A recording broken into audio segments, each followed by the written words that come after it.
ni n'ubwo buryo bwo gukora ama attaque rapide. Hanyuma ikindi kintu twavuga kuri APR na gahunda bafite mu minsi iri imbere, ikipe ya APR rwose ba mu makuru ya nyuma mperuka nimugoroba bambwiraga ko ngo na tike zamaze kugera muri systeme. APR iri gutegura pre-season tournament, akarushanwa gatoya, hazaba harimo APR izategura irushanwa, hazaba harimo equipe ya Vipers, ikipe ya Azam yo mu gihugu cya Tanzania, harimo equipe ya Police n'ikipe ya AS Kigali. Uri kumva akarushanwa ngo bari kugategura, bari kugapanga, ariko umuntu yambwiye ngo amatike yagize muri system, ariko nabyibajije usibye ko na cekinze neza ngo ndebe, ariko amatariki irushanwa rigomba kuzabera, gahunda yose, imikino ibanza yo twakwita ibanza ngo izabera muri Kigali Pele Stadium, hanyuma finals zibere muri ku Mahoro. Turakomeza kubikurikirana, ejo tuzagaruka tubaha update ku munsi w'ejo kubijyanye ko Kaiza yari muri gahunda ya APR, ariko Kaiza ifite imikino y'amarushanwa. So far so good kuri imikino ya gicuti. Power Dynamos ni ikipe ikomeye muri Zambia. Abafana ba APR bari babashyiramo amatike. Oya. Ntago birasohoka kabisa. Abashyiramo amatike rero bigurire amatike. Power Dynamos amakipe muri Zambia bari amakipe akomeye. Kimenyi itazwe baheruka guhura muri Sekafa, yatwaye Sekafa. Yarayitsinze da. Yandi gisirikare Red Arrows. Iyo baheruka guhura mu marushanwa si Zanako se nabwo yayikuyemo. Nabwo Zanako yayikuyemo. Zanako yakuyemo APR 2010 Jimmy Morris na 6 na 7. Jimmy Morris niwe watozaga APR niba nibuka neza.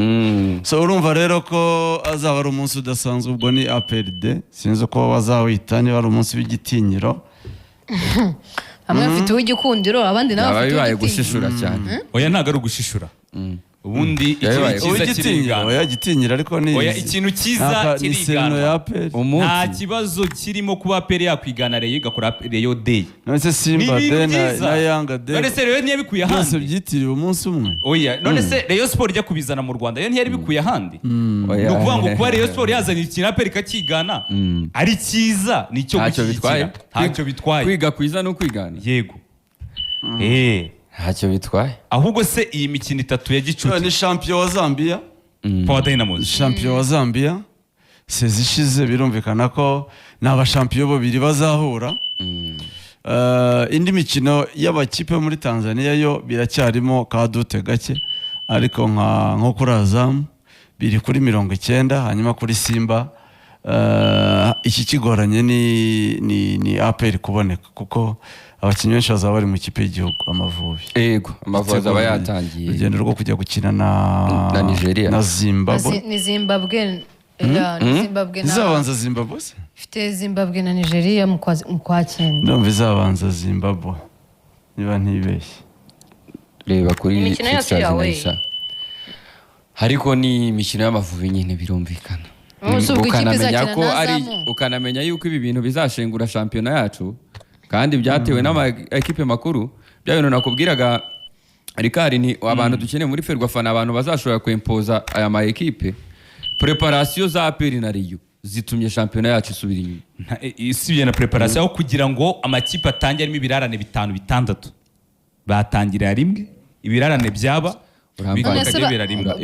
none se bazatangira bavuye mu marushanwa. None se ukeneye ko shampiyona itangira kuri 15? None se batavuyemo gute? Ubwo bazagenda bapanga bitewe na calendar ihari. Nyine batavuyemo. Binaje gusanga ko shampiyona atangira mu kwa 9 mu mpera zawo. No kuvuga ngo naje gusanga atari mwikero mu Rwanda gusa. Umwaka ushize arahiri yari ifite ibirarane 11. Nyine no kuvuga ngo iyo shampiyona ibizatangira nibura tariki 10 z'ukwezi kwa 8.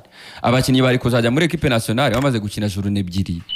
Noneho APR na Rayon zikazasohoka izo journée zararangiye, ariko resi birarane byari kuba ari ibi, kandi amakipe yose erega Champions League izatangira mu kwa 9 kubera cyane. Nta Champions League hari mu kwezi kwa 8 nayo yigiye inyuma, ariko equipe nationale zayitizamo abantu bazatangira shampiyona kera. Ubwo amakipe yandi nyine ari gukoresha amafaranga y'ubusa, ari gushya gake gake.